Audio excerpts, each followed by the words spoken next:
రైతులకు సకాలంలో ధాన్యం డబ్బులు జమ చేస్తున్నామని పౌర సరఫరాల శాఖ మంత్రి నాదెండ్ల మనోహర్ పేర్కొన్నారు. సోమవారం శ్రీకాకుళం నియోజకవర్గంలో స్థానిక ఎమ్మెల్యే గొండు శంకర్ తో కలిసి పర్యటించారు. శ్రీకాకుళం నగరం అరసవెల్లిలో ఉన్న సివిల్ సప్లై గోదాం సందర్శించి సివిల్ సప్లై ద్వారా అందజేస్తున్న నిత్యావసర వస్తువులు 20 రూపాయలకే సరఫరా చేస్తున్న గోధుమ పిండి, హైదర వస్తువుల నాణ్యతను, స్టాక్ వివరాలను, రికార్డులను పరిశీలించారు. ఈ కార్యక్రమంలో సివిల్ సప్లై ఎండి ఢిల్లేశ్వరరావు, జిల్లా collector Swapnil Dinakar Pundkar, joint collector Farman Ahmed Khan, assistant collector D Prithviraj, DCCB chairman Kona Tatarao, RDO Sai Pratyusha, Tedepa senior నాయకులు, కూటమి నాయకులు, శ్రీకాకుళం గారా తహసీల్దారు గణపతి చక్రవర్తి తదితరులు పాల్గొన్నారు.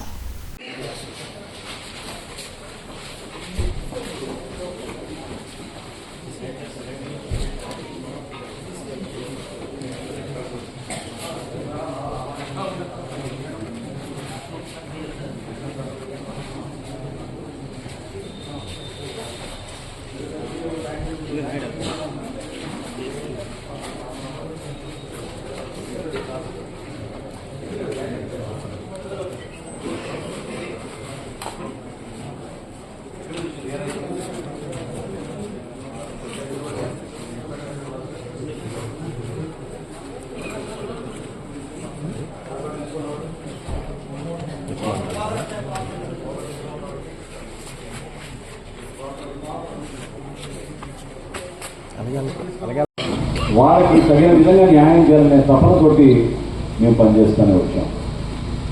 ప్రభుత్వం ఏర్పడిన తర్వాత గత వైఎస్ఆర్సీపీ పాలకులు దాదాపు 1674 కోట్ల రూపాయలు ధాన్యం బకాయిలు పెట్టి వెళ్ళిపోయారు.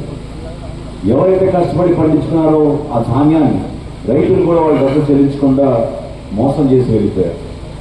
దాన్ని మన ప్రభుత్వం రాగానే నెల రోజుల్లోనే 1000 కోట్ల రూపాయలు, రెండో నెల కల్లా 674 కోట్ల రూపాయలు ఇచ్చి రైతులందరూ కూడా ఒక వెసులుబాటు కల్పించగలిగాం. ఈరోజు నేను గర్వంగా చెప్తున్నాను, ఆంధ్రప్రదేశ్ చరిత్రలో ఎన్నడూ లేని విధంగా 51 లక్షల మెట్రిక్ టన్నుల ధాన్యం కొనుగోలు చేయడానికి ఈరోజు నేను సిద్ధమయ్యాను. అందులో భాగంగా ఈరోజు వరకు రాష్ట్ర వ్యాప్తంగా 38 లక్షల మెట్రిక్ టన్నులు ధాన్యం కొనుగోలు చేశాం. దాదాపు 6 లక్షల మంది రైతుల దగ్గర ఈ ధాన్యం కొనుగోలు చేసి 9,300 కోట్ల రూపాయలు వాళ్ళ ఖాతాలో జమ చేశాం.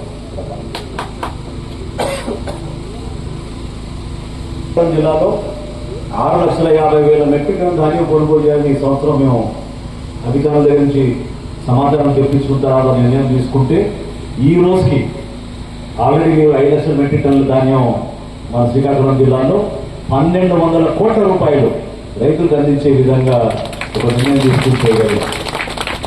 ఒక్కసారి ఊహించండి మీరు, ఒక జిల్లాలో అక్కడ ఉన్న వ్యవసాయ రంగంలో ఉన్న కష్టపడి పండించే రైతులు అంటే 1,05,000 మంది రైతులకి శ్రీకాకుళం జిల్లాలో మన కూటమి ప్రభుత్వం ఏర్పడిన తర్వాత గౌరవ ముఖ్యమంత్రి గారి ఆలోచనతోటి ఎవరు ఊహించని విధంగా 24 గంటల లోపే రైతులకు ప్రత్యేకంగా ధన్యవాదాలు, 4 గంటల్లోనే పడ్డాయన్నారు.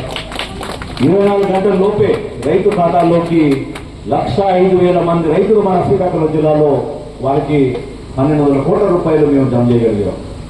ఇంకా 1,50,000 మెట్రిక్ టన్నుల ధాన్యం కొనుగోలు చేయాల్సి ఉంది. ఇప్పుడే కలెక్టర్ గారు చెప్పినట్టు మేము ధాన్యం కొనుగోలు కేంద్రంలో చేసిన ఏర్పాట్లు, మిల్లల దగ్గర చేసిన ఏర్పాట్లు, ఈ వ్యవస్థలో లారీలు కానివ్వండి, ట్రాక్టర్లు కానివ్వండి, హమాలీలు కానివ్వండి, రైతు కూలీలు కానివ్వండి, రైతాంగం కానివ్వండి, అందరూ సంతోషంగా ఉండాలి, బాగుపడాలి, ఎవరికి ఇబ్బంది కలగకూడదనే ఒక తపనతో పనిచేస్తున్నాం. అహర్నిశలు కృషి చేసిన మన గౌరవ శాసనసభ్యులు, మన జిల్లా మంత్రివర్యులు అచ్చెన్నాయుడు గారు, అదేవిధంగా మనకి ప్రత్యేకంగా అధికార యంత్రాంగం నిజంగా మనస్ఫూర్తిగా అభినందిస్తున్నాం మన కలెక్టర్ గారిని, జాయింట్ కలెక్టర్ గారిని, మా సంస్థ నుంచి. ఎందుకంటే పౌర సరఫరాల శాఖ నుంచి మేము సంస్థ నుంచి మేము ఎప్పుడైతే ప్రతి జిల్లా గురించి సమీక్షించామో శ్రీకాకుళం జిల్లాలో ఎక్కువ ధాన్యం పండించే అవకాశం ఉందని మేము గుర్తించాం. అందుకనే గతంలో మీరు ఏ సంవత్సరం పోల్చుకున్నా సరే జగన్మోహన్ రెడ్డి గారు వాళ్ళ ఏసీపీ ప్రభుత్వం ఎన్ని మాటలు చెప్పినా 4,80,000 మెట్రిక్ టన్నుల కన్నా ఎక్కువగా ఏ రోజు కూడా వాళ్ళు కొనలేదు.